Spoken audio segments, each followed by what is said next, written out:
Aleluia, muito bom estar aqui. Todas as vezes que eu venho ao Paraná, Curitiba, Maringá, Marialva, Campo Largo, enfim, essas cidades abençoadas, eu me sinto absolutamente em casa. Uma alegria muito grande para nós estarmos aqui, revendo alguns queridos, conhecendo outros, mas acima de tudo sabendo o que Deus tem feito neste lugar. Tem sido um tempo de muita alegria, muito poder, muita unção.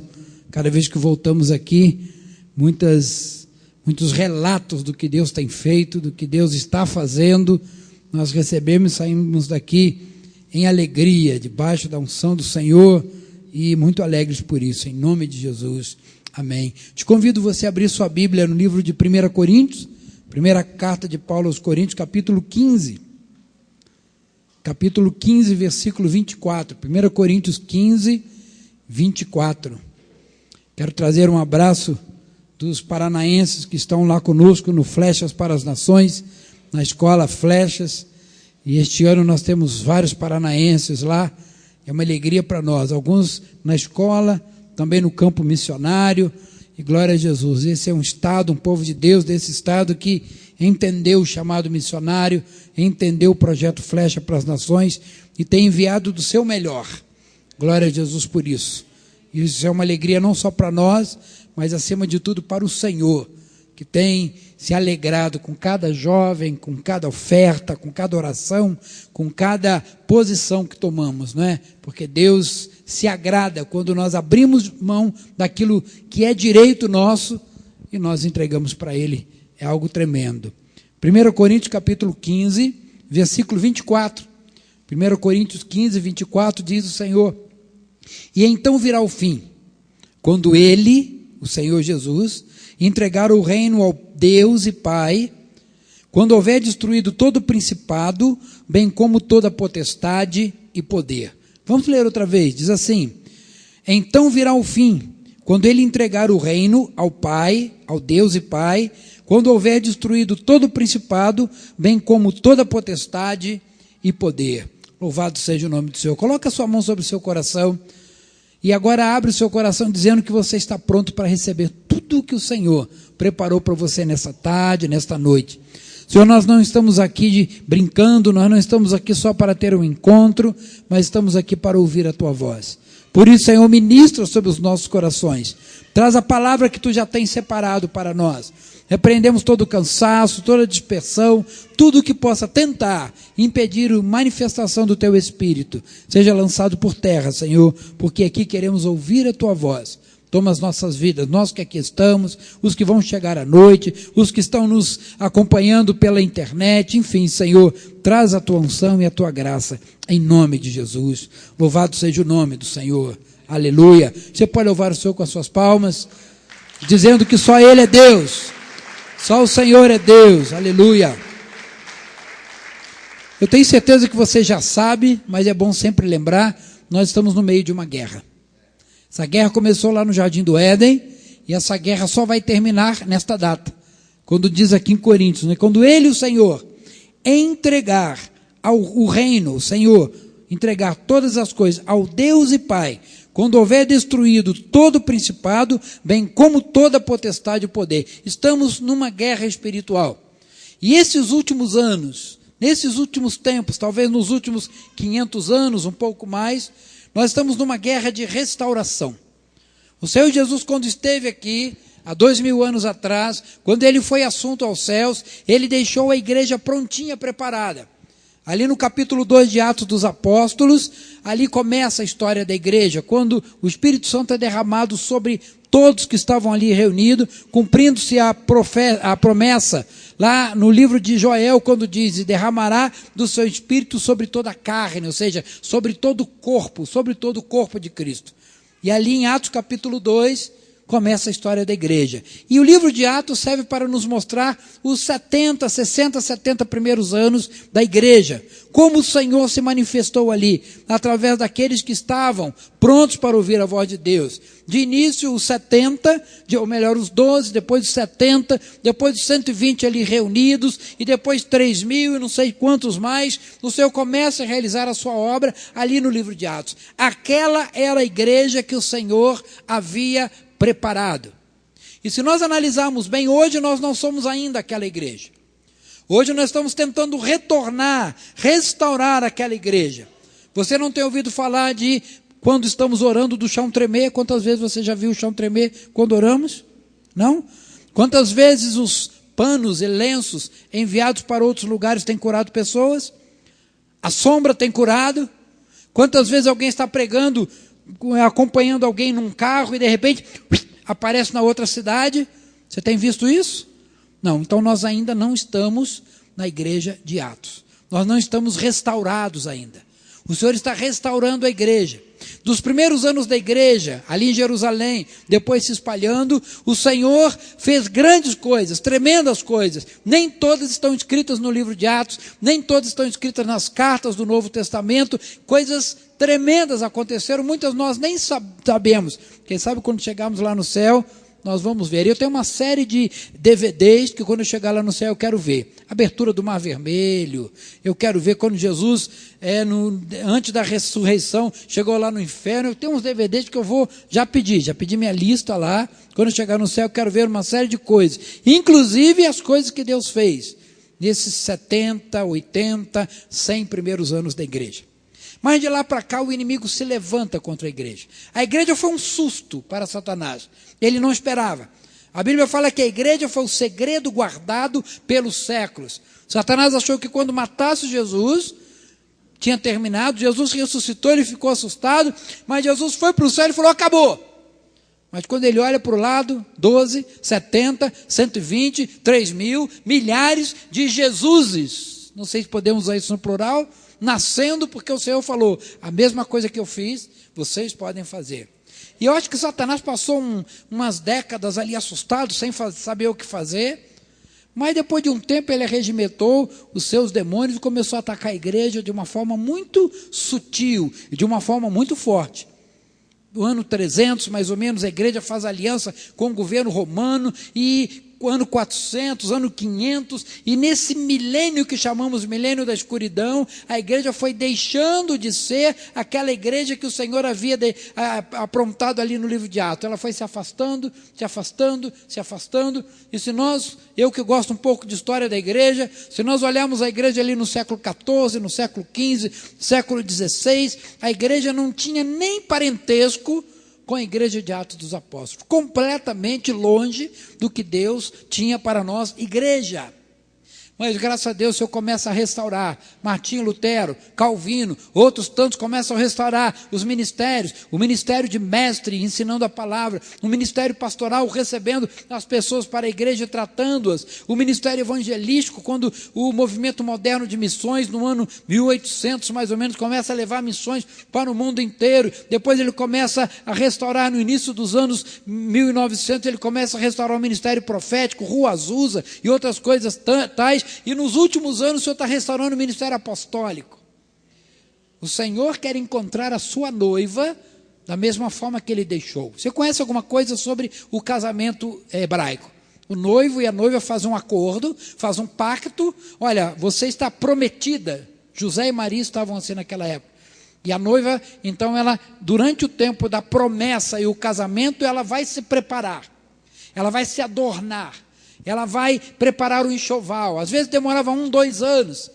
A rainha Esther ficou 2 anos sendo preparada para estar uma noite com o rei. E aquele tempo a noiva ia se preparando. E o noivo, ele tinha uma tarefa. Ele tinha que fazer a casa. Ele tinha que construir. Por isso Jesus falou, vou preparar-vos lugar. Porque ele assumiu o papel de noivo e foi preparar. E Jesus vai voltar para encontrar a sua noiva quando a sua noiva está pronta. Já tem uma data marcada. Mas eu fico imaginando que Jesus fica lá de cima olhando assim, já está quase na hora, mas a noiva ainda não está pronta. Espírito Santo, corre, agita aí, mexe com esse povo, prepara a noiva, e adorna a noiva, e deixa a noiva prontinha. E Jesus olhando lá de cima para que a noiva esteja prontinha, para que houver um momento de nós nos casarmos. E aí, vamos estar com o nosso Senhor. Durante esse tempo, o Senhor está restaurando a igreja. E graças a Deus que nos últimos anos o Senhor tem trazido uma visão de restauração em cima do ministério apostólico. Eu quero falar um pouco da igreja apostólica, Ontem ou anteontem, apóstolo Josué, apóstolo Nailton falaram um pouco sobre isso, que quando nós falamos que somos uma igreja apostólica, que nós temos um chamado apostólico, isso não quer dizer que necessariamente você tenha que ter uma unção apostólica, tem que ter uma consagração apostólica, um título de apóstolo. Não, a igreja precisa ser apostólica, ou seja, a igreja precisa entender qual é o seu chamado, para que foi chamada, qual é a sua função, qual é o seu objetivo, para onde ela deve andar. E nós somos uma igreja apostólica. Quem faz parte de uma igreja apostólica, levanta a mão. Nós somos uma igreja apostólica, mas nem sempre cada um de nós vai receber uma consagração, um título de apóstolo, mas nós somos apostólicos, e nós precisamos entender qual é o chamado, qual é a visão, o que o Senhor quer. Durante um tempo, o Senhor afastou a igreja, o inimigo afastou a igreja do seu chamado apostólico, e a primeira coisa que o inimigo tentou fazer foi abafar a paternidade, abafar a função apostólica da igreja. Presta atenção. A Bíblia diz que Jesus é o cabeça, e nós somos o corpo, não é assim? Jesus, ele tem um chamado de pai, Jesus tem um chamado de apostólico. Agora você imagina uma pessoa que tenha a cabeça de homem e corpo de mulher? Existe isso? Não. Então, se Jesus é o cabeça, Jesus é o apóstolo, Jesus tem um chamado para apacentar, Jesus tem um chamado apostólico, Jesus tem um chamado de pai, então a igreja não pode ser mãe. Como é que teria uma cabeça de pai e um corpo de mãe? E quando nós olhamos lá na igreja romana, nós vemos que a igreja sempre aparece com o papel de mãe. Não, pastor, mas espera aí, a igreja é a esposa de Cristo. Sim, a igreja é a esposa de Cristo, é o nosso relacionamento com Jesus. Nós somos esposa e Jesus é o esposo. Nós vamos nos encontrar para então formarmos um só. Agora, enquanto ação, enquanto manifestação, enquanto ministério, nós somos corpo do cabeça que é Cristo, não é isso? E se Cristo tem uma função, uma ação, uma unção, um ministério apostólico, nós, igreja, temos que ter um ministério apostólico, senão nós seríamos um monstro. Uma cabeça de homem, imagina, barba, bigode, cabeça bem masculina, e o corpo de mulher. Quando a igreja romana começa a dizer que a igreja é mãe, que a igreja é mulher, Santa Madre Igreja, está tirando da igreja a unção apostólica, está tirando da igreja a unção de paternidade. E nós passamos anos com essa herança maldita. Ah, que herança maldita! Nós estamos muito tempo tentando arrancar essa herança romana, sai de mim. Muito tempo nós estamos tentando arrancar essa herança de 2000 anos quase, pelo menos 1500 anos, uma herança romana que mostra uma igreja completamente deturpada. Santa Madre Igreja, ou Santa Mãe Igreja. Mas como é que uma mãe, então, pode ter uma unção de pai? Por isso, dentro da igreja, das nossas igrejas, nós que viemos de igrejas tradicionais, raramente nós vemos nas igrejas a unção de paternidade. Nós vemos na igreja a unção de pastor que cuida, nós vemos na igreja a unção de mestre, nós vemos na igreja a unção de evangelista, nós vemos na igreja a unção profética. Todas são unções que podem ser masculinas ou femininas, mas a unção apostólica, ela é unção de pai, é unção de paternidade, e essa unção é que mais escasseia dentro da igreja hoje, porque nós ainda herdamos uma visão de uma igreja mãe, de uma Santa Madre Igreja. E o que o Senhor está querendo restaurar nesse tempo é a visão de uma igreja pai, de uma igreja que tenha paternidade, de uma igreja que tenha cobertura, de uma igreja que dê identidade. Quem dá identidade é o pai, quem dá direção é o pai. O apóstolo Josué ontem falou: o que adianta alguém chegar para você, pastor, e falar: eu estou com um problema, qual a direção que você me dá? Ah, vamos orar. Ele sai frustrado, ele quer uma direção, ele quer uma identidade. As pessoas chegam na igreja completamente sem identidade. Não sei quem sou, não sei de onde vim, não sei para onde vou, não sei o que acontece na minha vida. Ele chega na igreja querendo uma identidade. E nós muitas vezes como igreja não temos essa identidade para dar. Por quê? Porque nós esquecemos que nós como igreja temos que ter uma unção de paternidade. Eu queria que você recordasse a igreja de Éfeso. Eu tenho aprendido muito com a igreja de Éfeso. Sonho em outubro passar lá pela igreja de Éfeso, pisar naquele solo, porque eu acho que Deus vai dar revelações ali naquele local. Eu tenho certeza disso. Quantos vamos? Outubro, dia 10, até o dia 26. Amém? Vamos estar juntos ali. E lá na igreja de Éfeso, eu tenho aprendido muito com a igreja de Éfeso. Atos capítulo 19. Paulo, na sua terceira viagem missionária, chega em Éfeso. E ali em Éfeso, ele já tinha mandado Áquila, Priscila, Apolo já tinha passado por ali. Era uma igreja que estava sendo evangelizada durante muitos anos. Em Atos capítulo 19, quando Paulo chega ali, ele pergunta: vocês conhecem o Espírito Santo? Não. Mas vocês não foram batizados? O batismo de João. Então Paulo ministra, eles recebem o Espírito Santo. E quando ele chega lá, tinha uma célula. Que a Bíblia diz que quando chegou lá, tinham 12 homens. Só tinham 12 ali. Depois de anos de ministração. O que faltava na igreja de Éfeso? Uma unção apostólica. E se você quiser entender qual é o chamado, qual é a visão que o Senhor tem para a sua igreja, para as nossas igrejas, faça um estudo profundo de Atos capítulo 19. Os passos que Paulo veio fazendo na igreja de Éfeso. Primeiro ele ministra o Espírito Santo. Depois ele sai de dentro do local onde eles estavam reunidos. A igreja se reunia no local da estrutura da igreja judaica. E Paulo tira de lá. Eles começam a se reunir numa escola, na escola de Tirano. E as coisas vão acontecendo. Mas uma característica existia na igreja de Éfeso. A cidade de Éfeso era dominada por um principado chamado Diana dos Efésios. Que como Satanás não tem identidade, qualquer nome ele atende, né? Satanás atende, Nossa Senhora, ele atende, Diana, ele atende, Artemis, ele atende, Conceição, ele atende, Jezabel, ele não tem nome, quem não tem nome até Psiu atende. Você tem nome. Jesus só atende pelo nome de Jesus, o Filho de Deus, o Salvador. Você tem nome, tanto tem que o teu nome está escrito no livro da vida. Amém? Satanás não tem nome. Quando você chega num país oriental e você descobre que lá tem milhões de deuses, como o Japão e outros, por que tem milhões de deuses? Porque Satanás quer ser adorado. Alguém fala, ó Deus da montanha, ele fala, sou eu. Ó Deus do rio, sou eu. Ó Deus da terra, ele não tem nome, qualquer coisa que você chamar, ele se apresenta. E ali, em Éfeso, havia um principado chamado Diana dos Efésios, que dá uma aparência, dá uma forma de mulher, como Jezabel, como Artemis, como Conceição, como Aparecida, como Guadalupe, como Lourdes e uma série de outros apelidos que esse mesmo principado tem. E esse principado, chamado Diana dos Efésios, trazia para aquela cidade uma influência tão forte que a história mostra que os homens da cidade de Éfeso, me perdoem, eram uns bolhas. Os homens da cidade de Éfeso não eram nada. Na cidade de Éfeso só quem mandava eram as mulheres. E nada acontecia ali. E Paulo começa a confrontar aquele espírito maligno. Paulo começa a confrontar a Diana dos Efésios. Começa a confrontar aquele principado que arranca a paternidade, que arranca o apostólico. E quando Paulo chega naquela cidade, passa ali quase 3 anos, e implanta o apostólico, e implanta a paternidade, a Bíblia diz que o evangelho começa a crescer.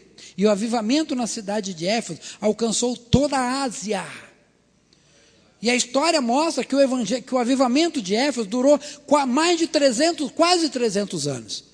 O avivamento de Éfeso só diminuiu quando a igreja fez uma aliança com o Império Romano, Constantino, aquela história, então o avivamento desapareceu. Mas quase 300 anos de avivamento em Éfeso, na cidade onde existia um principado chamado Diana dos Efésios.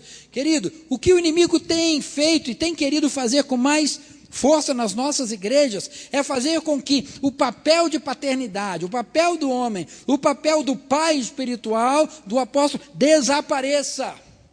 Quando Paulo escreve a 1 Timóteo, lá em 1 Timóteo ele escreve para Timóteo, e eu sei que algumas irmãs não gostam daquela parte, quando Paulo escreve para Timóteo, diz assim, Timóteo, não deixe que as mulheres falem em público. Timóteo, elas que aprendam em casa com seus maridos, né? E as mulheres às vezes ficam até com raiva de Paulo. Teve uma que uma vez falou, pastor, eu gosto de Paulo, mas aquele pedaço me irrita. É porque você não está entendendo um contexto. Timóteo, neste momento que Paulo escreve a carta para ele, ele é pastor da igreja de Éfeso. E o que dominava na igreja de Éfeso era um abafamento, uma destruição do ministério apostólico, do ministério do homem, do ministério da paternidade, e havia uma ênfase no ministério da mulher. Então, quando há um desequilíbrio, o que você faz? Você força para que o equilíbrio venha. Por isso Paulo falou, olha, aí, presta atenção, Timóteo, fala com as mulheres para não se manifestar em público e levante o ministério do homem. Levanta o ministério paterno, levanta o ministério de paternidade, levanta esse ministério, faça com que os homens aprendam e ensinem para suas esposas, com que os homens recebam e sejam sacerdotes nas suas casas, com que os homens recebam e assumam a paternidade, assumam o profético, assumam o apostólico. Por isso, lá aí, Timóteo, fala para as mulheres ficarem caladas. Era um tratamento de choque para aquela igreja. E se nós trouxermos isso para a nossa igreja, vamos pensar no Brasil. A nossa igreja no Brasil é uma igreja feminina. O ponto máximo da igreja é Nossa Senhora. Raramente se fala de Jesus lá na época do catolicismo, lá na época do romanismo. A mulher é o ponto alto. E se você hoje percorrer as igrejas que não estão sendo restauradas ainda no ministério apostólico, o maior problema das igrejas no Brasil, talvez no mundo, mas no Brasil com certeza, e que se reflete como um problema também na sociedade, é a orfandade. É a orfandade. Hoje nós estamos percorrendo igrejas e igrejas, e o maior problema que nós encontramos é a orfandade. E como se resolve o problema da orfandade? Com a paternidade. Então você vai falar, então pastor, você está falando só para os homens, né? Nós mulheres vamos embora, vamos nos reunir ali fora, o pastor Cleide vai dar uma palestra para nós, essa palestra é só para homens. Não estou dizendo que essa palestra é só para homens, não. Porque senão quando nós falamos que a igreja é esposa do Senhor, então é só para as mulheres. Não é. A igreja no nosso relacionamento com Jesus é esposa, mas a igreja no nosso relacionamento de Jesus para o mundo, ela tem que ter uma paternidade, e essa paternidade tem que ser exercida pela igreja. A igreja tem que estar pronta a exercer uma unção de paternidade, uma unção para receber. Nós muitas vezes temos falado do apostólico, e eu gosto disso, eu tenho uma alegria muito grande ver a igreja se despertando para a paternidade, para o apostólico, mas muitas vezes nós estamos indo de um extremo ao outro. O que é de um extremo ao outro? Ou seja, havia uma igreja que não tinha paternidade, que não conhecia o apostólico, uma igreja que não acolhia ninguém, uma igreja que existia muitos órfãos. Então nós precisamos agora de ter o apostólico. Aí deste lado aqui, onde não tem pai, nós pulamos para o outro lado extremo, onde continua não tendo pai. Nós agora temos padrastos, ditadores, dominadores, aqueles que definem e decidem todas as coisas. Precisamos chegar a um equilíbrio. Esse movimento pendular é muito comum. Quando você está num extremo, você solta o pêndulo, ele vai para o outro, depois ele vem para o outro. E se você deixar o tempo passar, aquele movimento pendular vai fazer com que nós cheguemos no equilíbrio. E hoje o que o Senhor precisa de nós, igreja, é um equilíbrio. Eu tenho visto, queridos, e eu tenho certeza que a experiência não é só nossa ali em Niterói, aqui no Paraná, e eu acredito que no Brasil inteiro, o número de pessoas que estão procurando as igrejas, sejam pessoas que não conhecem o Senhor, ou até pessoas que estão vindo de outras igrejas, absolutamente órfãos. O número de órfãos que estão chegando às nossas igrejas é assustador. Tem acontecido isso com você? Tem acontecido isso com você? Nós estamos num tempo de separação do santo do profano. Até algum tempo atrás existia um misto de gente, como diz ali na palavra. Era um bando de igreja. Eu gosto de usar esse termo bando, porque bando é quando está todo mundo junto e ninguém sabe o que faz. Era um aglomerado de igrejas, cada uma tocando o seu ministério. O meu ministério é mais profético, o meu ministério é mais de adoração, e as pessoas iam de acordo com o mover. Naquela igreja tem um preletor, vai ter um seminário, corre para lá. Naquela igreja vai ter um seminário de adoração, corre para lá. Naquela igreja ela tem um templo novo, corre para lá. E era um tal de crente correr daqui para ali, de lá para cá. Costumo dizer que é crente beija-flor. Aonde tiver néctar na florzinha, ele vai lá. Quando acabar aquela ali, ele corre para outra. E ele fica rodando de lá para cá.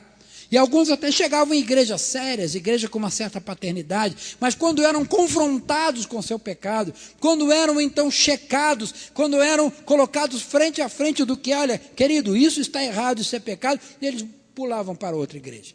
Mas nos últimos tempos está havendo um buraco, está havendo uma divisão de Gerizim com Ebal. Você lembra de Gerizim e Ebal? Os dois montes, quando chegaram em Israel, Deus falou, olha, do monte Gerizim você profere a bênção, do monte Ebal você profere a maldição. Está havendo uma divisão. Está havendo uma divisão das igrejas sérias das outras. Eu tenho até medo de falar. Das igrejas que estão buscando o Senhor das demais. Das igrejas que estão buscando uma santidade das demais. Das igrejas que estão buscando algo de Deus para fazer diferença das outras. Presta atenção, o que o Senhor tem falado com a igreja é seja diferente. A proposta do Senhor desde Abraão é seja diferente. Abraão, eu vou te tirar da tua terra, da tua parentela, e se você tiver um relacionamento diferente comigo, eu terei um tratamento diferente com você. Enquanto nós tentarmos ser iguais, nós vamos ter tratamento igual de Deus. O que é tratamento igual de Deus? Tem muita bênção que é para todo mundo, né? O sol, o céu, o ar, as estrelas, o alimento, a água. É bênção de Deus para todos. Agora, você quer bênçãos especiais, diferentes? Então tem um relacionamento diferente com Deus. Diferente de todos. E hoje está havendo uma separação, claramente uma separação. E tem acontecido em vários lugares do Brasil. Pessoas que estiveram conosco foram embora por alguma razão, porque não gostaram do confronto, porque é um povo meio doido, meio radical, estão indo embora para outros lugares e tem gente voltando. Tem gente voltando. Por que tem gente voltando? Porque rodaram e não encontraram o que Deus tem feito e tem voltado. Um casal há pouco tempo chegou em nossa igreja que tinha saído há uns 2 anos, voltou e falaram, olha, nós estamos voltando, porque os princípios que eu aprendi aqui, nesses 2 anos que eu estou fora, minha filhinha perdeu todos, e eu agora estou voltando para receber novamente os princípios de Deus. Há um povo que está voltando, há um povo que quer, há um povo que está se desligando das coisas do mundo, e eu tenho dito isso, eu tenho muito temor quando eu falo isso, há algum tempo eu não falava, quer dizer, nunca falei isso, mas de um tempo para cá eu tenho começado a falar. Querido, se você está debaixo de uma cobertura que não lhe dá paternidade, que não lhe dá sustento, que não lhe dá cuidado, que não lhe confronta, que não diz o que é certo e o que é errado, que não diz isto é pecado e isto não é, cai fora. Busque uma cobertura que te dê uma paternidade. Busque uma direção do Senhor. Busque alguém que esteja sintonizado com o Senhor. E nós temos que entender que o Senhor vai levar até perto de nós, vai trazer para nós os órfãos, vai trazer para nós as ovelhas desgarradas de Israel. Ovelhas desgarradas de Israel, porque o Senhor, Ele tem amor, Ele vai lançar igrejas, vai ungir, derramar bênçãos, unção sobre as igrejas, para que essas igrejas possam receber as ovelhas desgarradas de Israel.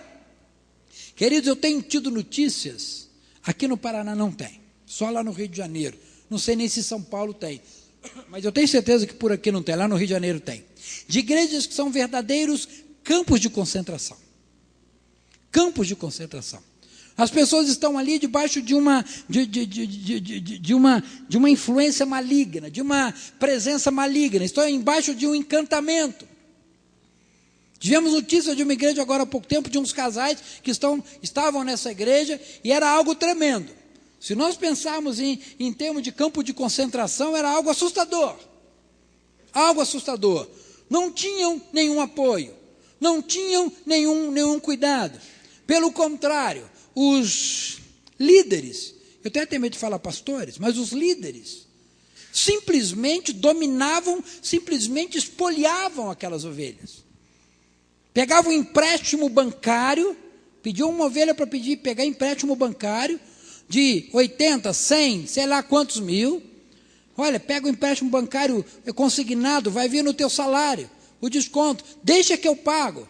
E durante 2, 3, 4, 5 anos, essa pessoa teve R$ 1.500 descontado no seu salário, e esse pastor nunca deu 1 centavo para pagar aquela mensalidade.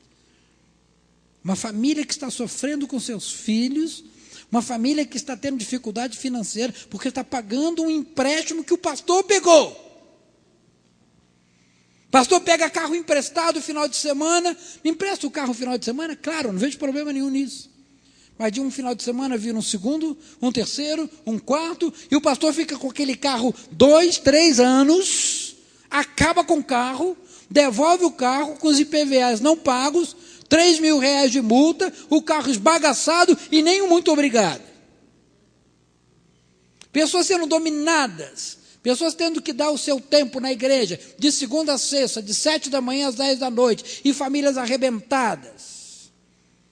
Crianças que nunca tiveram a oportunidade de ter pai e mãe junto consigo. Fui conversar com um casal há pouco tempo, um garoto de 14, 15 anos, uma menina menor, a família casada, o casal casado há 16 anos, e debaixo dessa opressão nesse campo de concentração, e eu perguntei, querido, qual foi a última vez que você saiu com a sua esposa e os seus filhos para passear? Nós nunca saímos para passear. Como assim?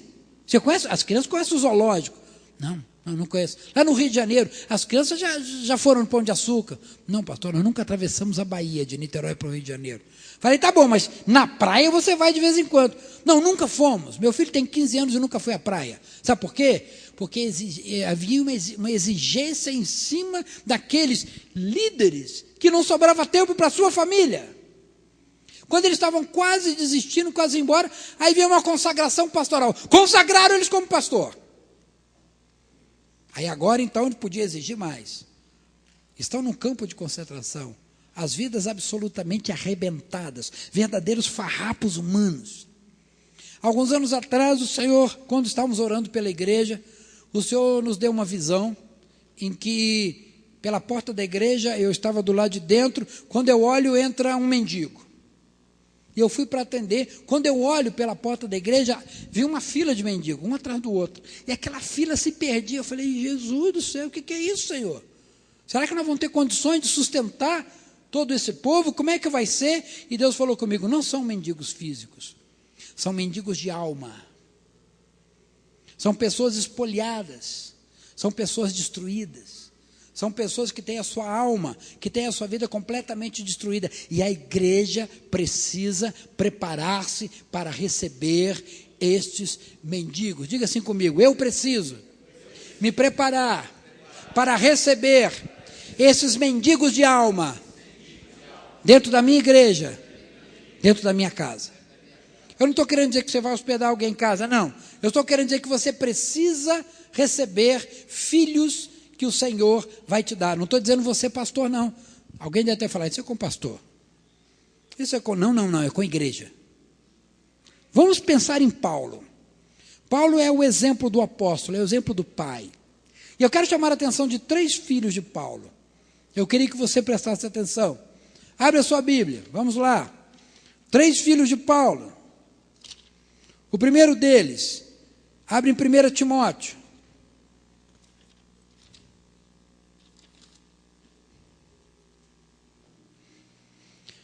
1 Timóteo capítulo 1, versículo 2. 1 Timóteo 1, 2, desculpa. 1 Timóteo 1, 2. Paulo fala do primeiro filho dele, diz assim, 1 Timóteo 1, 2.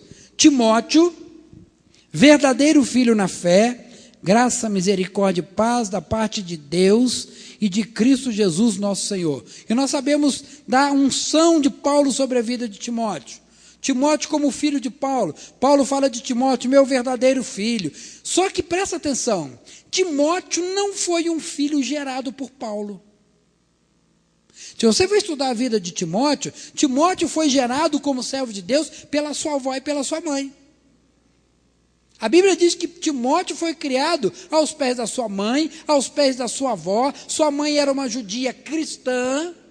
Então Timóteo não aceitou Jesus através de Paulo. Presta atenção. Muitas vezes nós achamos que aquele que aceita Jesus conosco, esse é o nosso filho. Outro que vem de fora não é filho. Mas Timóteo foi para Paulo um filho por adoção. Timóteo foi gerado pela sua mãe. Timóteo foi gerado pela sua avó. Quando Paulo, na sua primeira viagem missionária, passa ali por Listra, era a cidade de Timóteo, Timóteo fala, esse é o meu pai. É esse cara que eu vou seguir, é essa visão que eu tenho, é esse o chamado. E dali em diante, Timóteo agarrou no braço de Paulo e foi. Onde Paulo foi, Timóteo foi atrás. Você vai ver no livro de Atos, nas cartas de Paulo, que Timóteo não arredou o pé de Paulo até que Paulo o enviasse. Então Timóteo é para Paulo um filho por adoção. Ele encontrou Jesus através da sua mãe, mas Paulo o adotou e Paulo deu a ele a identidade. Filho por adoção é isso, é aquele que não foi gerado nas nossas entranhas. É aquele que não aceitou Jesus debaixo do nosso ministério, mas que chegou e falou assim: este é o ministério que eu tenho, é este o chamado, é essa a minha cara, é desse jeito que eu quero aprender, e começa a caminhar. E Timóteo foi um filho por adoção, e foi o filho por excelência de Paulo. Paulo treinou, o tratou, o preparou, e depois nós vemos nas cartas Timóteo sendo enviado para Éfeso, Timóteo sendo enviado para outros lugares. Timóteo, as últimas cartas de Paulo foram endereçadas a Timóteo. Timóteo foi um filho de Paulo por adoção. Agora dá uma olhada em Filemon, versículo 10. Que capítulo, pastor? Só tem um capítulo, irmão. Filemon só tem um capítulo. Dá uma olhada lá em Filemon, se quiser vir de trás para frente, você vai achar. Timóteo, título Filemon, antes de Hebreus, só tem um capítulo. Abre aí em Filemon, versículo 10. Paulo diz assim: sim, solicito a favor do meu filho Onésimo, que gerei entre algemas. Onésimo foi um filho que aceitou Jesus através de Paulo.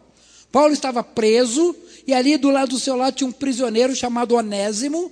Paulo prega o evangelho para ele, Onésimo se converte, ele era um escravo, ele tinha fugido do seu patrão, que era exatamente Filemon, e Paulo escreve uma carta para Filemon dizendo: Filemon, receba o meu filho Onésimo, que era seu escravo, que fugiu, e agora se arrependeu, e recebe ele de volta. Paulo cuida de Onésimo, Paulo age, Paulo interfere através de Filemon na vida, na ação de Filemon, para que Onésimo pudesse ser curado. Esse é o segundo tipo de Paulo, de filho, aquele que é gerado pelos seus próprios méritos. Agora abre a sua Bíblia aí em 2 Timóteo capítulo 4, versículo 11. 2 Timóteo capítulo 4, versículo 11.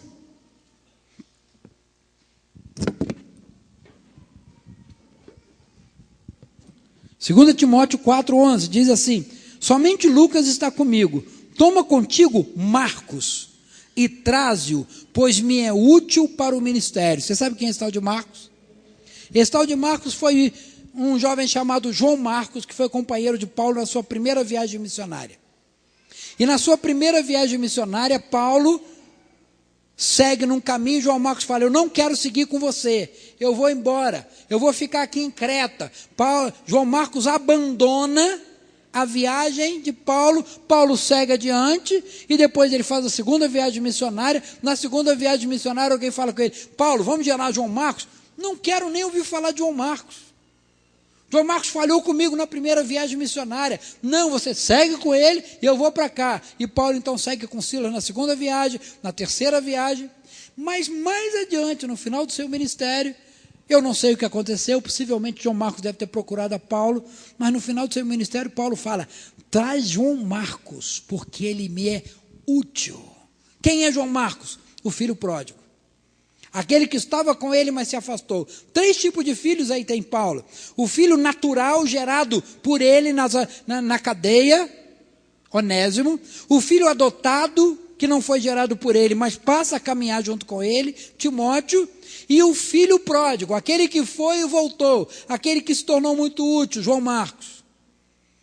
Queridos, nós precisamos estar prontos a receber nas nossas igrejas os filhos gerados por nós, os filhos que não são gerados por nós, mas resolveram caminhar junto conosco, e os filhos que estiveram conosco e foram embora e estão de volta, os filhos pródigos.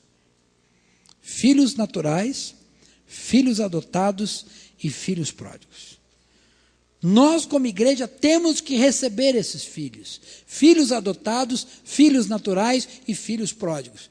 Talvez o filho natural seja fácil, porque ele chegou um dia na sua igreja, você evangelizou, e ali ele dobrou os seus joelhos, aceitou Jesus como seu Senhor e Salvador, e você então tem que preparar. O filho natural é gostoso da gente tratar. O filho adotado a gente até recebe, porque ele veio de outro local, ele veio com certas práticas, e você tem que tratar. Mas talvez o filho mais difícil de você receber seja o filho pródigo. Aquele que já esteve com você, aquele que já aprontou com você, aquele que já saiu por aí largando língua em cima de todo mundo, especialmente de você, aquele que quando saiu, não saiu pela porta da frente, saiu pela porta de trás ou pela janela, aquele que de repente saiu destruindo uma série de coisas, o filho pródigo, mas este filho pródigo nós temos que receber. Este filho pródigo é uma função nossa, receber. E você se lembra da parábola do filho pródigo? Temos que voltar lá à parábola do filho pródigo. Um dia o filho mais novo chegou para o pai e falou: pai, me dá as minhas coisas que eu quero ir embora. Ó, vou pegar a estrada. E pegou as suas coisas e foi embora, pegou a estrada. E lá ele desfez dos seus bens, acabou com tudo. Lá ele simplesmente abandonou todas as tradições. A Bíblia diz que ele comia comida de porcos. E para o povo de Israel, para um judeu, cuidar de porcos, criar porcos, ainda comer comida de porcos é a maior desgraça que possa existir. Mas um dia ele falou assim: eu vou voltar para a casa do meu pai, nem que seja como um dos seus empregados, mas eu quero voltar. E quando ele chega, o que o pai faz? Agora também não vou te receber. Agora também as portas estão fechadas. Perdeu a sua chance, perdeu a sua oportunidade. Agora você que siga adiante. Cadê o teu dinheiro? Eu aceito você voltar, mas se trouxer o dinheiro junto. Não, o pai deu uma festa. O pai separou aquele novilho cevado. O pai deu uma festa e recebeu o filho pródigo com todo o seu mérito. Colocou o anel no dedo, deu-lhe uma capa, recebeu, abençoou. Era filho pródigo, mas o ponto aí não era que ele era filho. O ponto importante é que ele era, não é que ele era pródigo. O que é importante é que ele era filho. Alguns falam assim, filho pródigo. Mas não é assim, é filho pródigo. O que importa é que ele era filho, e ele recebeu com todas as suas forças, ele deu uma festa, ele se alegrou. Ah, mas o filho tinha que pedir perdão, o filho tinha que dobrar o joelho, o filho tinha que dizer, eu me arrependo. Tinha, depois. Primeiro ele recebeu, depois eu vou conversar. Primeiro ele recebeu, e eu imagino que o filho chegou todo arrebentado, cheio de ferida, desnutrido, anêmico, magrelinho e todo ferido. Mas o pai não falou: peraí, vamos tratar primeiro. Vamos primeiro fazer ele ficar gordinho. Vamos acabar com a anemia dele. Vamos tratar das feridinhas. Vamos deixar ele bonito. Quando ele estiver bonitinho, então, aí eu vou dar uma festa. Porque eu vou dar uma festa com um negócio desse. Meus amigos vão até rir de mim. Eu vou ficar envergonhado. Vou dizer que esse negócio aqui é meu filho. Todo arrebentado, magrelinho. Não, ele recebeu. Depois ele ia tratar do filho. Depois ele ia cuidar das suas feridas. Queridos, nós como igreja temos que começar a entender que o Senhor está abrindo porta para que nós recebamos os pródigos que estão espalhados por aí. E quando eu digo pródigo, não necessariamente é o pródigo da sua igreja, é o pródigo da igreja do Senhor. É o pródigo da igreja do Senhor. Aquele que resolveu sair, seguir o seu caminho. Aquele que saiu debaixo de uma paternidade. Aquele que não tem pai. Os órfãos. Os órfãos, querido, o que tem de órfãos espalhados por esse Brasil. O que tem de órfãos espalhados por essas igrejas por aí. Pessoas absolutamente sem paternidade. Um rapaz nos procurou agora há pouco tempo, ele fez um instituto conosco lá 4, 5 anos atrás, e eu quero dizer que o instituto é um perigo. O instituto é um perigo. Porque ele fez o instituto e ele descobriu o apostólico, o profético, cura interior, libertação, paternidade, batalha espiritual, atos proféticos, autoridade espiritual, e quando ele olhou para a igreja que ele estava, nada disso acontecia ali. Aí ele falou: não posso ficar aqui. Aí saiu da sua igreja e procurou a primeira igreja apostólica profética que ele encontrou. Entrou naquela igreja apostólica profética. E ali era uma igreja bastante animada. Ali ele tinha véus, ali ele tinha dança, ali ele tinha não sei o quê. Começou a ficar naquela igreja 1 ano, 2 anos. Mas de repente ele começou a descobrir que não era essa exatamente o que Deus tinha. Porque o que tinha naquela igreja não lhe agradava, mas o que tinha naquela igreja não agradava o Senhor. Parecia apostólica profética, porque agora é bom, né? Apostólico profético. Tem uns nomes assim, né? Houve uma época que era gospel. Então tinha tudo gospel. Quase que teve um motel gospel. Quase tudo era gospel. Batia o carimbo de gospel e santificava. Né? Agora é apostólico profético. Carimbo apostólico profético está justificando tudo agora. O apostólico profético faz você ser milionário. O apostólico profético faz você mandar em todo mundo. O apostólico profético faz você pisar em todo mundo. O apostólico profético faz você inventar umas loucuras, vende livro. Por que apostólico profético? Mas nós temos que identificar o verdadeiro do falso, o santo do profano. Nós temos que cada vez pedir mais do Senhor um dom do Espírito, muito útil, muito importante, chamado discernimento de espíritos. O que o dom de discernimento de espíritos nos dá? Nos dá a entender a origem, nos dá a entender da onde vem. Foi assim, um dia alguém chegou perto de Paulo, né? Começou a elogiar, Paulo, sai daqui, passa fora. Pedro chegou perto de Jesus e falou, eu não vou deixar fazer isso, Jesus. O que Jesus falou? Arreda de mim, Satanás. Ele identificou, é o dom de discernimento de espírito. Todas as coisas têm uma fonte, e só tem 3 fontes. Ou é de Deus, ou é de Satanás, ou é do homem. Só tem 3 fontes. Você teve um sonho ruim de noite. Pode ser Deus te alertando para alguma coisa, pode ser Satanás te oprimindo, ou pode ser do homem, aquela feijoada que você comeu às 11 horas da noite, tá? Tem que discernir o que é. Nós hoje temos que discernir o santo do profano, discernir o que é. E este jovem me procurou, pastor, era uma igreja apostólica profética, mas pecado no altar, destruição, abusos e outras coisas mais. O que eu faço agora, pastor? Eles estão se reunindo, o que eu faço agora? Estão órfãos, absolutamente órfãos. Queridos, chegou o tempo das igrejas apostólicas proféticas receberem órfãos, receberem órfãos, receberem órfãos, receberem órfãos.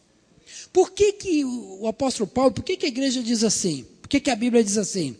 Que nós devemos cuidar dos domésticos da fé, em especial viúvas e órfãos. Ah, pastor, porque viúva normalmente tem pouco dinheiro. Não, tem viúva rica aí que é um negócio, hein? Órfão tem pouco dinheiro. Não. Tem órfão que recebeu uma herança tremenda. Mas por que a Bíblia diz, principalmente órfãos e viúvas? Porque são os que não têm uma cobertura de paternidade.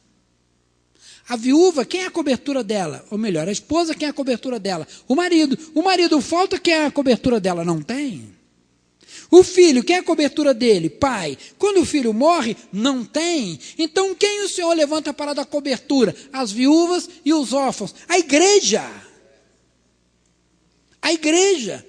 Então, as viúvas e os órfãos físicos têm que estar na cobertura da igreja. Agora, o pior é a viúva de marido vivo e o órfão de pai vivo. Pior são as viúvas e os órfãos espirituais, que estão aí sem cobertura. É o tempo de nós entendermos de Deus, nós nos prepararmos para receber, atenção igreja, este é o ano do governo apostólico, e governo quer dizer cuidar, governo não quer dizer necessariamente mandar. A ordem, o mandar, o ser obedecido, vem depois do cuidar. Você entende isso? Por exemplo, quem lida com jovens sabe disso. Se você chegar para um jovem e falar assim, tem que fazer isso, pode esquecer, ele não vai fazer. Pode esquecer, ele pode até fazer por obrigação, pode fazer porque você é um espancador, qualquer coisa bate, talvez ele obedeça. Agora, você quer conquistar um jovem? Seja amigo dele. Vai andar de skate com ele. Vai comer um cachorro-quente com ele. Vai a algum lugar com ele. Depois que você estiver lá andando de skate, comendo cachorro-quente, você fala assim, por que você não faz isso? Ele fala, claro. Por que muitas igrejas estão gerando dentro de si um movimento de rebeldia? E tem igreja que acaba um grupo rebelde saindo, vem outro, tem outro grupo rebelde saindo, vem outro, tem outro grupo rebelde saindo, e é história de rebeldia. A igreja tem 10 anos, tem 20 rebeliões dentro da igreja. Ah, pastor, porque todos os rebeldes do universo, o inimigo mandou para cá. Escolheu um a um e mandou para cá. Sabe por que muitas vezes existem muitos movimentos de rebeldia dentro da igreja? Porque nós, que somos igreja, que somos líderes, não estamos sabendo exercer a autoridade apostólica e espiritual. Como é que você tem condições de chegar para alguém, tem que fazer isso, se a pessoa não te conhece? Se a pessoa não tem intimidade com você, se você não amou, se você não pegou no colo, se você não cuidou, se você não tirou carrapicho e carrapato, se você não tratou as feridas, receba, põe no colo, trate as feridas, cuide, gere uma intimidade, gere um amor, gere uma proximidade, gere um respeito. E a partir desse momento você fala, querido, isso que você está fazendo está errado. Esse seu emprego não tem nada a ver com Deus. Esse seu namoro também está fora da vontade de Deus. Olha, essa sua conduta também não está certa. Agora é mole de você fazer isso. Nós não temos sido pais espirituais como o Senhor quer que sejamos. Muitas vezes nós estamos entendendo que esquecemos daquela parte do versículo que diz, né? Tem uma parte que nós gostamos, né? Vós, filhos, sejam obedientes aos vossos pais. Uau, como eu gosto. Mas nós esquecemos daquela outra. Vós, pais, não irriteis a vossos filhos. Irritar não é fazer o cara ficar com raiva. Não. Irritar é não dar a ele o que ele merece e o que ele tem que receber. Nós temos nos abdicado da posição de paternidade. Em todo lugar que eu leio na Bíblia, olha o que eu tenho procurado. Em todo lugar que eu leio na Bíblia, diz que pai, o filho honra o pai. Mas em todo lugar que eu vejo na Bíblia, diz que pai serve ao filho. Alô? Filho honra pai, mas pai serve ao filho. Hoje está ficando um negócio doido. Os filhos é que tem que servir aos pais. Até é uma tradição da sociedade brasileira, né? Tradição que veio lá com o romanismo, de que o filho tem que servir ao pai. É assim. Põe filho no mundo para o filho trabalhar e do salário dá uma parte para o pai. Quando o filho quer honrar o pai é uma coisa, mas quem tem que servir é o pai servir ao filho. Nós fomos feitos para entesourar, e esse tesouro tem que ser passado para os nossos filhos. E sabe o que acontece muitas vezes? Como os filhos vão gerenciar, vão cuidar, vão receber e vão dar continuidade à nossa herança, nós não temos deixado os nossos filhos serem treinados em cuidar da herança. Temos tido uma experiência muito agradável com o Projeto Flechas, quando nós, dos nossos jovens, mandamos para a escola e depois foram para o campo missionário, e nós temos alguns jovens que na igreja, nós tínhamos certeza que eles tinham chamado do Senhor, mas eram quietinhos, meio apagadinhos. Aí Deus falou, é ele. É mesmo, Senhor? É. Mandamos para a escola, da escola foram para o campo missionário, e agora continuaram, e hoje são verdadeiros pastores. Nós temos condições de hoje, se quiser, entregarmos uma igreja na mão deles. Por quê? Porque nós ousamos deixar os filhos exercerem o seu ministério. Nós muitas vezes não temos delegado aos nossos filhos. Aí eles vão errar. Alô, você nunca errou? Aí eles não vão fazer da melhor forma. Você também não fez no início do teu ministério. Aí eles não vão fazer do jeito que eu quero. Claro, é o jeito deles, não é o teu jeito. E o jeito deles é só diferente do seu. Pode ser até melhor.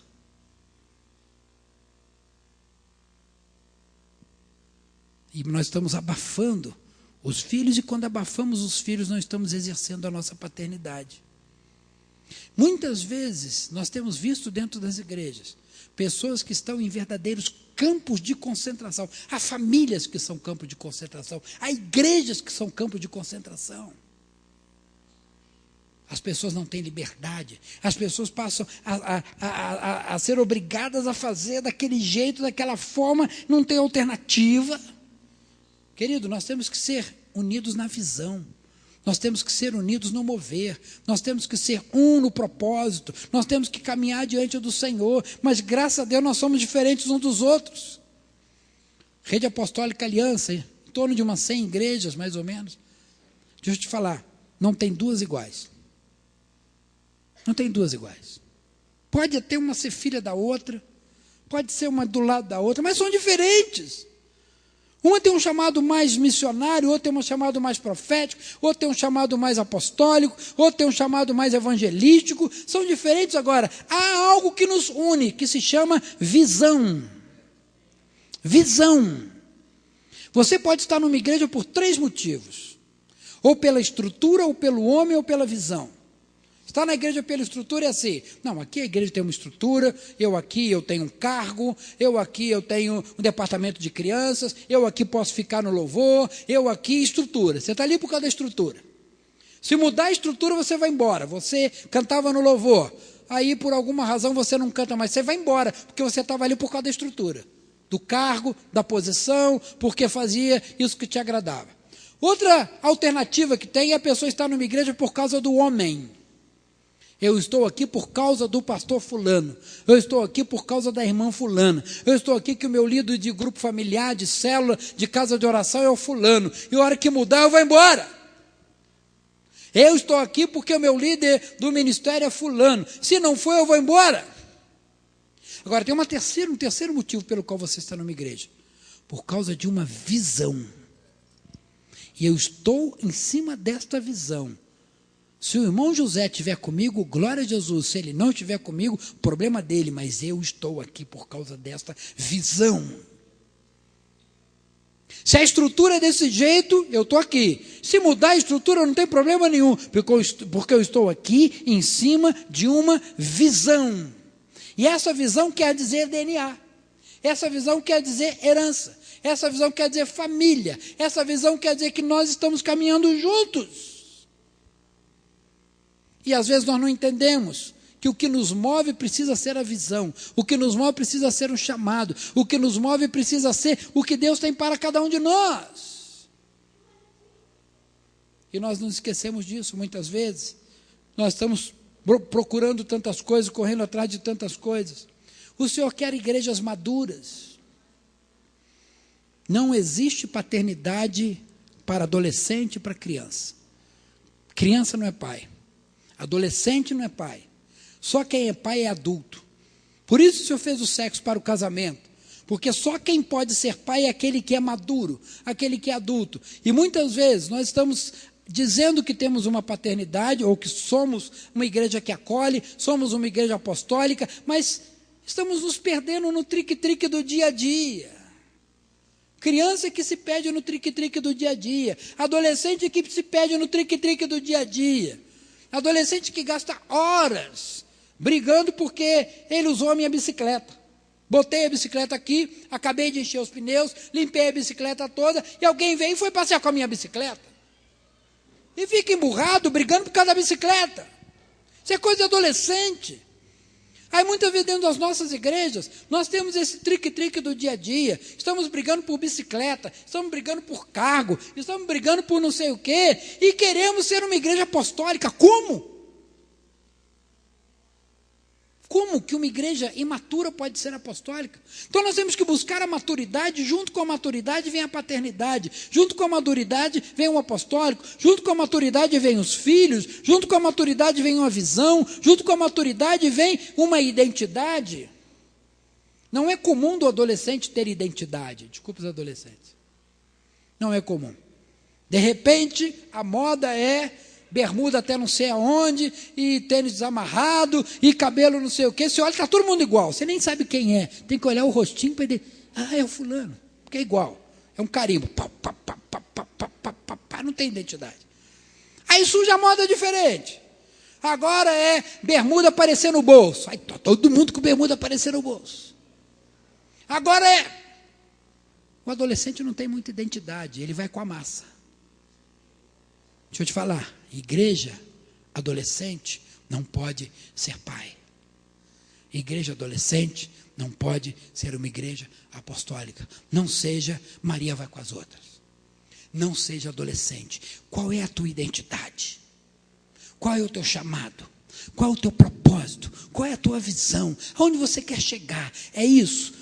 Tem maturidade, você sabe quem é, de onde veio, para onde vai, e o que você está fazendo, aí você pode ser uma igreja apostólica, porque você vai ser uma igreja de paternidade, você vai receber filhos. Nós estamos falando de governo apostólico, expansão, mas como é que nós vamos deixar as nossas igrejas crescerem? Como é que as nossas igrejas vão expandir se dentro das nossas igrejas não há paternidade? Se dentro das nossas igrejas não há uma maturidade, não há uma identidade? Você quer ser, presta atenção, o chamado apostólico ou o chamado de paternidade não é só para os seus pais, não. Só para os pastores, não. Deus vai fazer com que cada um seja bênção na vida dos outros. E muitas vezes nós não estamos sendo bênção, sabe por quê? Porque nós não sabemos repartir. Criança não sabe repartir. Você dá um saco de pipoca para uma criança, se alguém tentar pegar aquela pipoca dela, vai ser um negócio. Depois que você ensina, depois que você trabalha, aí a criança aprende a dividir. Mas isso não é natural da criança, não. Natural da criança é meu. E muitas vezes nós não sabemos dividir. E a situação do filho mais velho, do filho pródigo? Deixa eu falar, a igreja está assim de filho mais velho, ó. Está assim de filho mais velho. Quando o filho pródigo volta, ou quando os pais adotam um novo filho, ou quando um filho novo nasce, e o ciúme do outro filho, do filho mais novo? Já aconteceu com você, quem tem 2, 3 filhos? Né? Tem um filhinho, 2, 3 anos de idade, ele é o xodó da casa, é o primeiro neto de um lado, o primeiro neto do outro, paparicado pela vovó, pelo vovô, pelo tio, todo mundo paparica aquela criança. Aí, de repente, gravidez. Aí os pais já ficam preocupados. E o mais velho? Como é que vai ser? E muitas vezes, se não forem tratados, não forem preparados, os mais velhos estão querendo rejeitar os mais novos. E muitos mais velhos querem machucar os mais novos. E se bobear, mais velhos estão querendo matar os mais novos. Queridos, nós como igreja, deixa eu te dizer, se nós falamos em expansão, você está vendo ali expansão, a primeira palavra ali, se nós falamos em expansão, eu quero te dizer que novos filhos vão chegar na igreja. Filhos que estão voltando, filhos nascidos na igreja e filhos adotados. E você que é filho mais velho vai fazer o quê? Quando essa igreja, quando a tua igreja começar a receber os novos filhos, o que você vai fazer? Vai ter ciúminho? Mas o senhor nunca matou um novilho cevado para mim. Claro que não matou um novilho cevado, porque ele tinha direito a qualquer novilho que ele quisesse, a qualquer hora. Porque ele matou para o filho mais novo, ele ficou com ciúme. Mas ele tinha o direito de todos os novilhos a qualquer hora. Ele podia marcar um churrasco com seus amigos a qualquer hora. Ele era dono também. Ele podia usar todos os novilhos do rebanho. Mas porque o pai matou para o filho mais novo, o filho pródigo, o mais velho reclama. Não tem isso aqui no Paraná, né? Só no Rio de Janeiro. Filho mais novo chegar, filho pródigo voltar, a igreja, os pais adotarem um filho novo e os mais velhos começarem. Imagina, eu fiquei sentado no banco 1 ano para poder um dia louvar o Senhor. Agora, só porque chegou, já tem 2 meses, já está louvando. É só no Rio de Janeiro que acontece isso. O filho mais velho. Cuidado com a síndrome do filho mais velho. Cuidado com a síndrome do filho mais velho. Pode ser que um mais novo que esteja chegando, aquele que passou pelo mundo, aquele que foi pródigo, aquele que gastou tudo, aquele que está voltando, pode ser que esse mais novo se torne mais capaz do que o mais velho. Pode ser. Porque a questão de primogenitura ela é muito séria. O primogênito era Esaú, mas a bênção ficou com Jacó. O primogênito de Davi não era Salomão, mas a bênção ficou com Salomão. Por quê? Quando o primogênito, quando o mais velho, toma uma posição fora da visão do pai, fora do chamado, fora do que Deus quer, o Senhor não vai ficar esperando muito tempo, não. Ele pega a unção e dá para o mais novo. É só estudar a Bíblia. Salomão, Jacó, é só estudar a Bíblia. Porque o mais velho não tomou posição. E o Senhor passa para o outro. E dentro das nossas igrejas, queridos, nós temos que estar preparados. Quando a gente coloca ali expansão, eu fico com medo daquela palavra. Porque as nossas igrejas estão e vão passar por uma expansão poderosa. Por uma expansão que eu posso até dizer bombástica nesses próximos anos. Mas nós estamos preparados para isso. Nós somos pais para receber os filhos adotados, os filhos novos e os filhos pródigos. E mais, nós como irmãos mais velhos, estamos preparados para receber os irmãos mais novos que estão chegando? E aí, talvez a profecia, a promessa de que a igreja vai se expandir, que você já ouviu, Pense num templo novo. Pense numa promessa de Deus. Algumas poucas vezes essa promessa não se realiza. Sabe por quê? Porque você não se preparou para isso. Você não se preparou para isso. Tem preparado líderes. Quantos líderes estão preparados na igreja? Eu fico imaginando a igreja lá de Jerusalém. 120 medrosos, escondidos ali no cenáculo, com medo. E agora? Jesus falou para ir por todo mundo a partir de Jerusalém. E chega aqui em Jerusalém, está cheio de gente de outros povos. É hora da gente evangelizar. Mas o que a gente vai falar? Mataram Jesus, vão matar a gente também. E se eu ouvir assim, a Bíblia diz que houve o som de um vento impetuoso. Mas antes que eu ouvir era assim, tac, tac, tac, tac, tac, joelho no outro. Tac, tac, tac, tac, tac, tac, tac, tac. Aí o Espírito Santo veio e derramou. E aqueles 120 desceram e evangelizaram. E Pedro pregou. E na primeira palavra, no primeiro dia, num só momento, mais de 3.000 pessoas se converteram.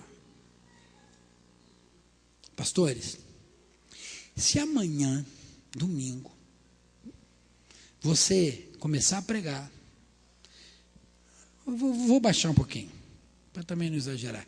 Se 300 pessoas aceitarem Jesus amanhã no domingo na igreja, o que você vai fazer? Você tem líder para isso? O teu coração de pai cabe 300 de uma vez? Nós temos que estar preparados para isso. Você conhece a história? Lá no interior, no Nordeste, não chovia, dias. Aí o pastor falou, olha, domingo que vem nós vamos fazer uma vigília para pedir chuva. Aí quando chegou na hora de sair no domingo, todo mundo se preparando, aí um menininho de 5 anos passa a mão no guarda-chuva. Que é isso, meu filho? Vai para a igreja de guarda-chuva? Ué, mãe, a gente não vai orar para chover? Sabe, quando nós falamos de expansão, quando nós falamos em governo apostólico, nós estamos preparados para isso. Estamos. Nós não estamos deixando os nossos jovens serem preparados. Nós não estamos deixando, muitas vezes, os nossos jovens exercerem ministérios. Nós estamos deixando que irmãos mais velhos possam aprender, possam ensinar. É o tempo que o Senhor quer. É o tempo que o Senhor quer. O inimigo tem um projeto muito sério em cima da paternidade. Às vezes nós pegamos coisas soltas, coisas espalhadas por aí, e nós não estamos entendendo tudo que o inimigo tem. Há um projeto consolidado do inimigo para acabar com a próxima geração, com as próximas gerações. Há um projeto sequencial. A primeira parte do projeto é o homossexualismo. Por quê? Porque 2 homossexuais não geram filhos. Não geram filhos. Então, a primeira parte do projeto de Satanás para que não haja uma nova geração é o homossexualismo. Incentiva o homossexualismo, porque o homossexualismo é o prazer individual sem geração de filhos. Quem sobrevive a esse primeiro ataque do inimigo e por alguma razão tem a sua gravidez, aí o inimigo entra com o segundo passo do projeto, que é o aborto. Se passou pela primeira fase do homossexualismo, casou-se, tem uma família, estão tendo relações normais, homem e mulher, aí vem uma geração, uma criança é gerada, o inimigo vem com o segundo ataque, que é o aborto, para tentar fazer com que as crianças geradas não venham à luz. Os que vencem essa segunda etapa e nascem, o inimigo vem com um terceiro ataque. E o terceiro ataque é exatamente o ataque da rebeldia por parte dos filhos e da orfandade de tirar a paternidade por parte dos pais. Presta atenção, é uma sequência: homossexualismo, aborto e orfandade. Nós temos que buscar na nossa igreja ter geração de filhos, sejam eles físicos ou espirituais. Esses filhos gerados não podem ser abortados, têm que ser cuidados até vir à luz. E os filhos que vêm à luz têm que estar debaixo de uma paternidade e de um cuidado para que possam crescer e dar frutos. E aí o inimigo vem com pedofilia. Pastor, mas a pedofilia... Presta atenção, põe uma coisa na sua cabeça. Tudo que está acontecendo lá fora é resultado do que está acontecendo aqui dentro. Eu vou repetir.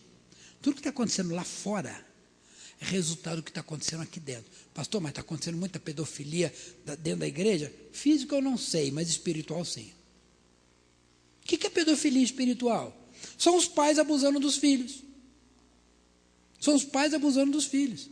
Há pouco tempo eu soube de uma igreja que para entrar debaixo de uma cobertura apostólica, tem que passar para o apóstolo 40% da arrecadação. Isso é pedofilia espiritual, querido.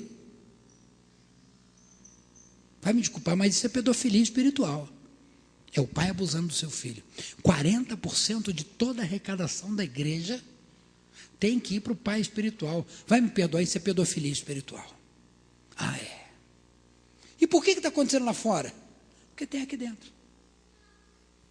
Enquanto nós não entendemos que nós temos que aqui dentro ser padrão, e quando somos padrão, isso se reflete lá fora, não adianta combater a pedofilia, não adianta combater o homossexualismo, não adianta combater o aborto. O que é o homossexualismo dentro da igreja? Não estou falando do físico, não, estou falando do espiritual. O que é o homossexualismo dentro da igreja? É o relacionamento que não gera filhos. É o relacionamento que não gera frutos. Isso tem acontecido dentro das igrejas, queridos. Eu estou preocupado em fazer a obra. Eu faço a obra, mas eu não estou preocupado em o que vai ter uma geração, e eu não quero que novas pessoas cheguem. Eu sou o líder do louvor e não quero ninguém novo no louvor, e não quero ninguém novo na palavra, quero que ninguém cresça, não vou mandar meus filhos serem treinados. O que é o aborto espiritual dentro da igreja? Não estou falando do aborto físico, estou falando do aborto espiritual. O que é o aborto espiritual dentro da igreja? A pessoa é seu discípulo, que está caminhando com você, está indo, que benção. Mas quando você percebe, você não, quando o outro lá percebe, que esse aqui vai ser um pouquinho melhor, um pouquinho maior dele, já viu isso? Já viu isso? Isso é aborto. Quando começa a vir a luz, quando o ministério começa a surgir, quando começa a unção de Deus naquela vida, vem aborto. Querido, eu tenho dito isso. Se os meus filhos não forem muito melhores do que eu, não forem muito mais longe do que eu fui, não tiverem muito mais unção do que eu sou um derrotado.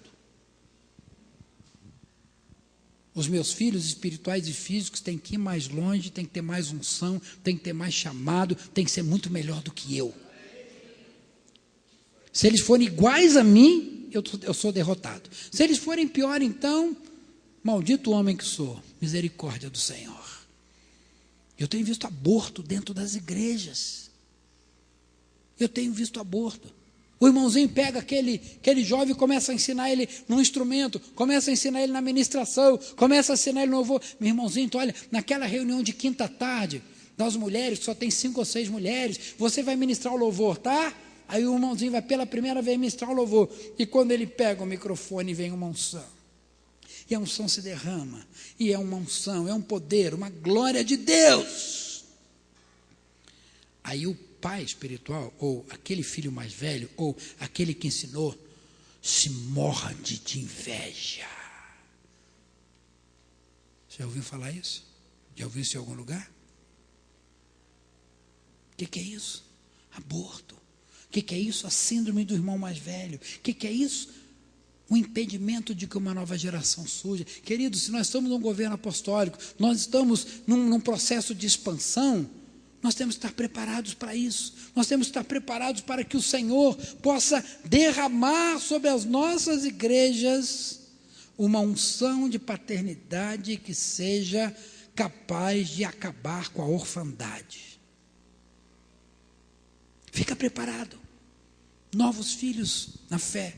Fica preparado para a adoção de filhos que não são teus, mas que estão vindo órfãos aí de tudo que é canto. Fica preparado, querido. Pastores, fiquem preparados este ano. E quando chegar, você vai lembrar do que nós ministramos aqui. Este ano vão chegar muitos órfãos arrebentados nas igrejas, buscando: apóstolo Márcio, posso andar com o senhor? Pastor Estoqueiro, eu posso, o senhor me dá 10 minutinhos para conversar comigo? Porque estão arrebentados, órfãos destruídos, espalhados por esse mundo afora, espalhados por essas igrejas afora. Este é um tempo do Senhor trazer uma expansão para a igreja. Agora, nós falamos de expansão, inovação e finanças. Expansão é o crescimento. Inovação. O que é inovação? Nós temos que estar atentos para o que de novo Deus vai fazer. Os métodos que usávamos há 5 anos atrás, há 10 anos atrás, hoje eles podem não ser mais eficazes. Eu não estou dizendo que nós estamos criando moda nova, não. Eu estou querendo dizer que o Senhor vai trazer criatividade para a igreja, para que a igreja possa alcançar as ovelhas perdidas de Israel. Presta atenção, se uma coisa você tem e Satanás não tem, é criatividade. Satanás não tem criatividade, ele não cria nada. Tudo que ele inventa, ele pega de Deus e distorce. Tudo que Satanás tem para ele, ele pegou e distorceu. E o Senhor vai dar criatividade e inovação para a igreja hoje. Os métodos que você usava 5, 10 anos atrás podem não ser mais eficazes. Podem não alcançar mais as novas ovelhas que estão chegando, as ovelhas perdidas de Israel, querido. Muitas vezes vão chegar pessoas na sua igreja que já passaram pela igreja. Você vai ensinar ela sobre, ela sabe. Talvez ela até tenha mais conhecimento do que você. Talvez ela sabe. Ela aprendeu em outro lugar, só que aquilo foi ineficaz para ela. Então o que você vai fazer? Você vai buscar de Deus unção fresca. Inovação quer dizer unção fresca, para que você possa alcançar lugares aonde você nunca alcançou. As coisas estão aí à disposição, é a tecnologia. Nós estamos aqui ministrando e ontem tinha Estados Unidos, Chile, Brasil, África, não é?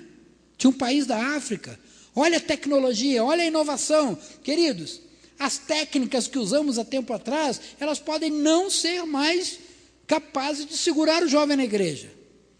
Eu não estou dizendo que o jovem é seguro por atividade, não, mas há uma unção fresca que precisa ser derramado para dentro das nossas igrejas, para que nós possamos ser pais e apóstolos. Presta atenção, cada filho que vem, nós temos que reciclar a nossa cabeça. Nós tivemos 3.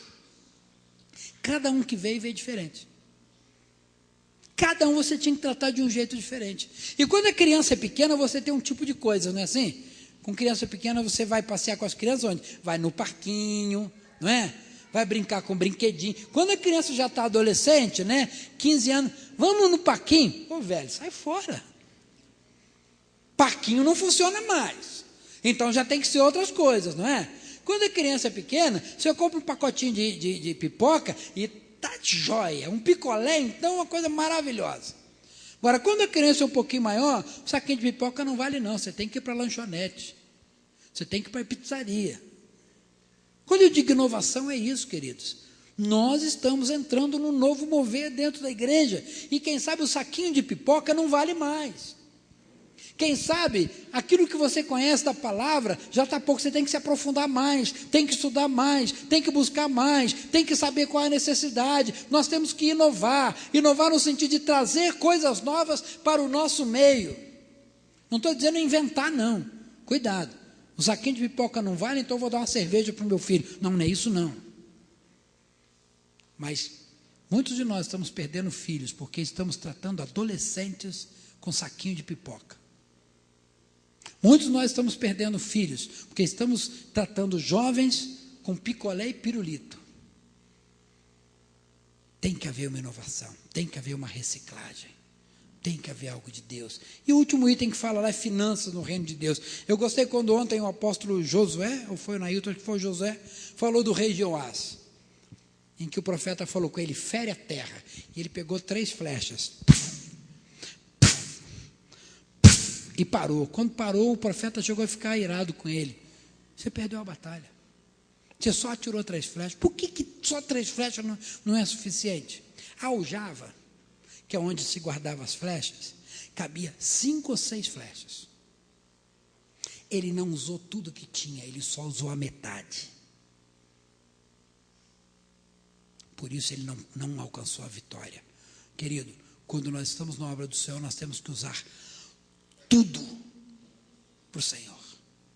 Se usarmos só a metade, nós vamos conseguir algumas vitórias, mas não vamos vencer a guerra. Nós temos que usar tudo. Se na tua aljava tem 5 ou 6 flechas, você vai pegar 5 ou 6 flechas e vai usar todas elas para a obra do Senhor. O Senhor vai prosperar, eu creio profundamente. O Senhor vai prosperar individualmente, o Senhor vai prosperar famílias, e o Senhor vai prosperar igrejas. Para quê?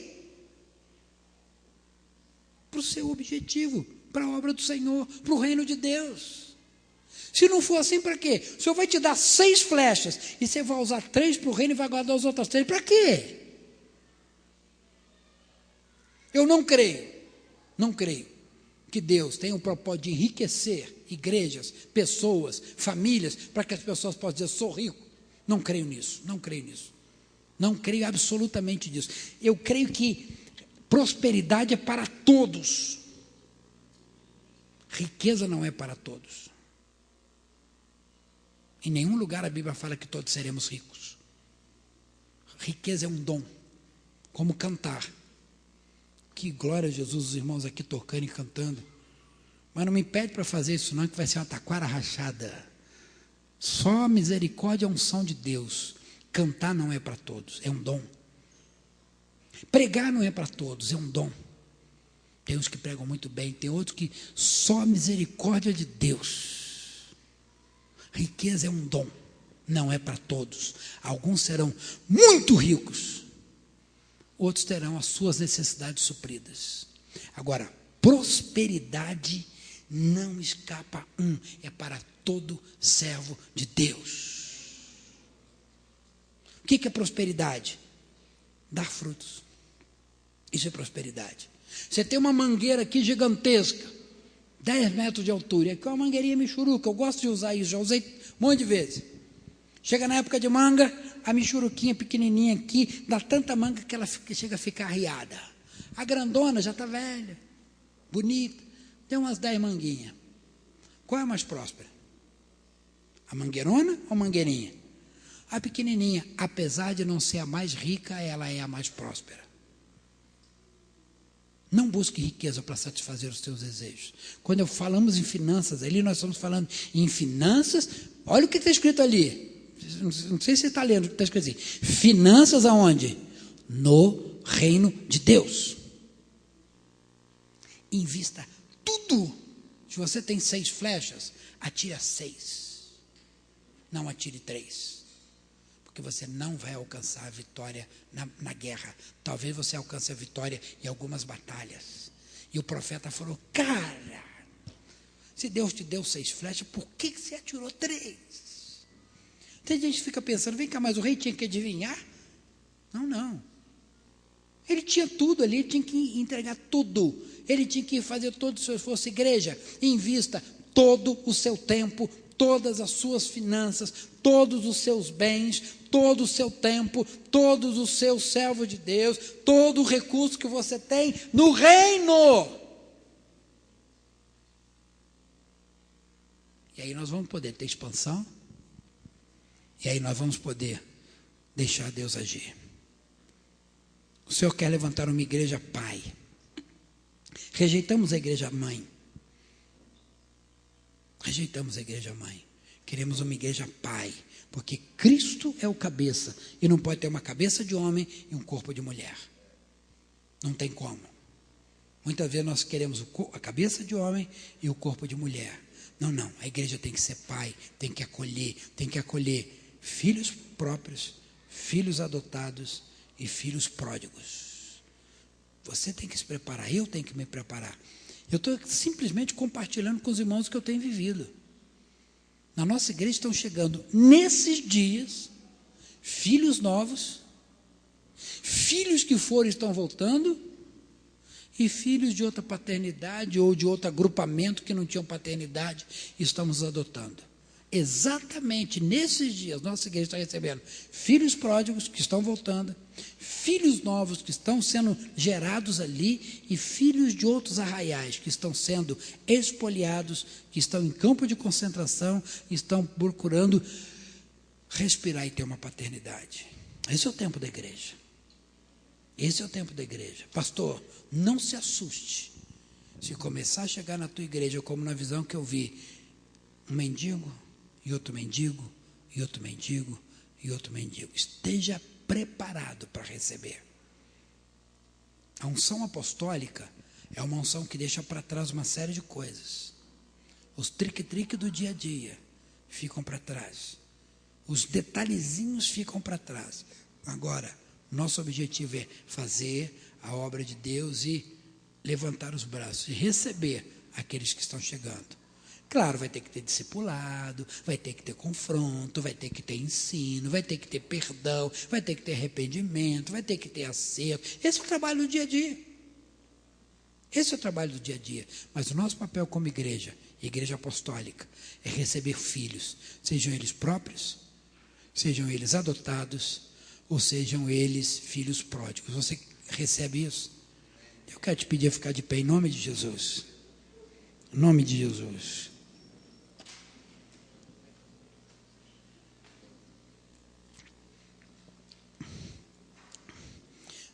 Quantos aqui se sentem filhos próprios, ou seja, filhos gerados pelos seus próprios pais?